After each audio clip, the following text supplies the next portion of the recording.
Assalamualaikum warahmatullahi wabarakatuh. Bismillahirrahmanirrahim. Alhamdulillahirabbil alamin wassalatu wassalamu ala asyrofil anbiya'i wal mursalin wa ala alihi wa ashabihi ajmain, amma ba'du. Yajibu ala kulli mukallafin ay ya'rifa ma yajibu fi haqqihi ta'ala wa ma yastahilu wa ma yajuzu. Pada jamaah sekalian, pembahasan kita untuk hari ini yaitu pembahasan tentang tauhid, tentang akidah, tentang keimanan kepada Allah Subhanahu wa taala. Di sini dijelaskan yajibu ala kulli mukallafin, wajib bagi setiap manusia yang sudah mukallaf. Artinya mukallaf itu baligh, berakal. Siapa saja manusianya, beragama apa saja, semua yang statusnya atau yang merasa manusia, maka wajib hukumnya. Wajib di sini wajib menurut hukum syara. Artinya diberikan oleh Allah Subhanahu wa taala pahala ganjaran manakala dia nanti melakukan apa yang menjadi keharusan, dan andai kata meninggalkan, maka resikonya adalah disiksa oleh Allah Subhanahu wa taala. Itu wajib menurut hukum syara. Nah, apa yang wajib bagi setiap manusia? Yaitu ayya'rifa, untuk mengetahui secara jelas, secara pasti, atau dalam bahasa yang sering dikenal di kalangan para santri, yaitu untuk ma'rifat. Ma'rifat itu mengetahui dengan pasti, dengan jelas, dengan yakin. Ma yajibu fi haqqi ta'ala, terhadap apa yang wajib bagi Allah dan apa yang mustahil bagi Allah, wa ma yastahilu wa ma yajuzu, dan apa yang boleh bagi Allah Subhanahu wa taala. Ayya'rifa di sini, maka kenapa tadi saya memberikan makna al-ma'rifah, yaitu sebab kalau fi'il mudhari kemasukan an masdariyah, maka boleh dibaca yajibu ala kulli mukallafin al-ma'rifatu. Jadi wajib bagi setiap manusia yang sudah baligh, berakal, akalnya sehat, untuk mengetahui dengan pasti, dengan jelas, dengan yakin apa yang wajib bagi Allah, apa yang mustahil bagi Allah, dan apa yang boleh bagi Allah. Nah, yang akan menjadi pembahasan terlebih dahulu yaitu tentang al-ma'rifatu atau ayya'rifa, yaitu mengetahui dengan pasti, dengan yakin, dengan jelas. Apa yang dimaksud dengan mengetahui dengan pasti, dengan jelas, dengan yakin itu? Nah, yang dimaksud, kita harus mengetahui terlebih dahulu patokan al-ma'rifah. Patokan mengetahui itu seperti apa? Nah, patokannya pertama, idrakun jazimun bihaitsu laisa ma'ahu taraddudun. Artinya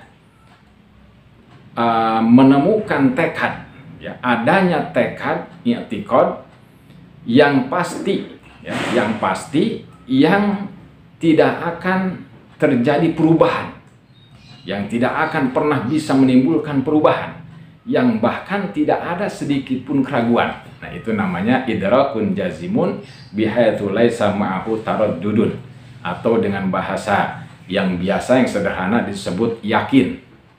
Sebab nanti ada semacam i'tiqad khayali namanya. I'tiqad khayali itu bayangan jiwa, ya, yang belum sampai pada tingkat kepercayaan, tapi di dalam jiwa masih ada bayangannya, tapi tidak sampai pada tingkat kepercayaan.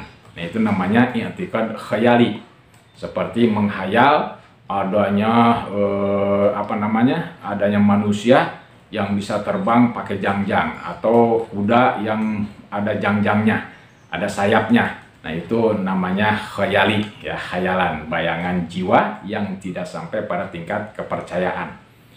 Terus ada juga i'tiqad wahmun. Apa i'tiqad wahmun? Yaitu terbersitnya kepercayaan, ya, terbersitnya kepercayaan di dalam jiwa, tapi kurang dari 50%. Ya, tidak sampai kepada tingkat 50%, kurang itu 50%. Namanya i'tiqad wahmun. Ada juga disebut i'tiqad syakkun. I'tiqad syakkun artinya i'tiqad yang ragu. Nah, i'tiqad syakkun ini iman, kepercayaan yang sudah sampai ke tingkat 50%, tapi baru 50% aja, tidak lebih. Itu namanya syak, ragu. Yang keempat ada juga i'tiqad dzanun. I'tiqad dzanun ini iman kepercayaan, iman kepercayaan dengan persangkaan yang sangat kuat, lebih dari 50%, tapi kurang dari 100%. Ya, lebih dari 50%, kurang dari 100%, namanya i'tiqad dzanun. Nah, ada lagi yang terakhir namanya i'tiqadun yakin. I'tiqad yakin ini yang termasuk tadi, idrakun jazimun bihaitsu laisa ma'ahu taraddudun. Artinya penemuan atau menemukan i'tiqad, ya, i'tiqad yang pasti, yang dari kepastian tadi tidak akan terjadi perubahan, bahkan sedikit pun tidak ada keraguan. Nah, itu namanya yakin. Yakin itu 100%. Yang kedua, patokan daripada ma'rifat atau mengetahui dengan pasti, dengan jelas, dengan yakin adalah muwafiqun lil waqi'i. Ya, muwafiqun lil waqi'i yaitu tekadnya itu harus sesuai dengan kenyataan. Harus sesuai dengan kenyataan. Yang diyakininya itu harus sesuai dengan kenyataan. Itu namanya muwafiqun lil waqi'i.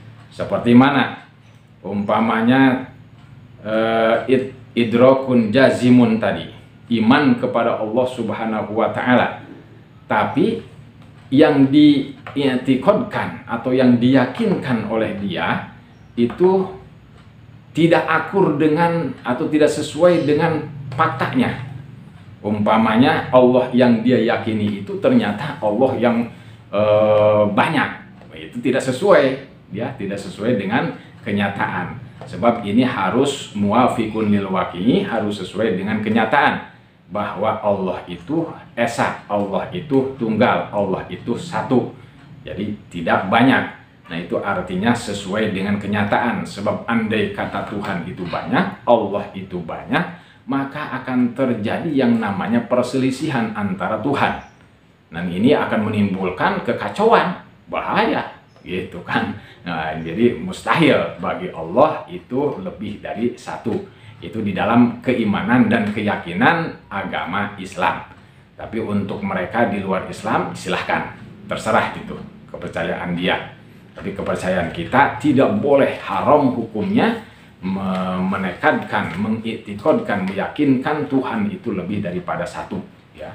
Ya, Tuhan kita adalah Allah Subhanahu wa taala, Allah yang esa, Allah yang tunggal, Allah yang satu. Itu muwafiqun lil waqi'i. Kemudian harus juga sesuai dengan sifat-sifatnya.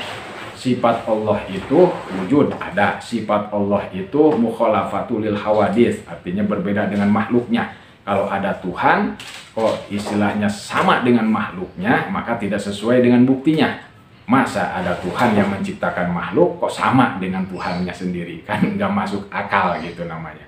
Orang yang bikin kue donat, masa sama dengan donatnya? Kan enggak kan?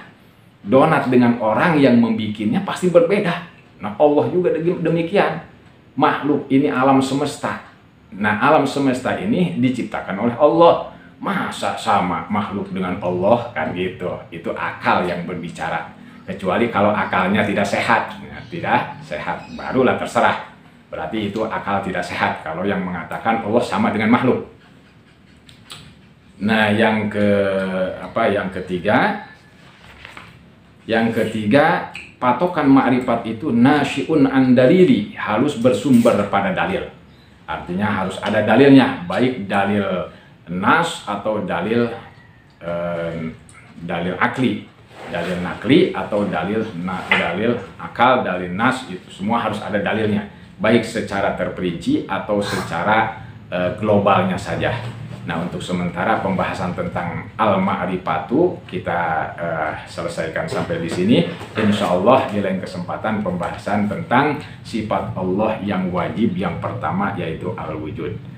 Mudah-mudahan kita dipanjangkan umur, sehat walafiat, dan Allah ridho kepada kita. Hadanallahu wa iyyakum ajma'in. Wassalamualaikum warahmatullahi wabarakatuh.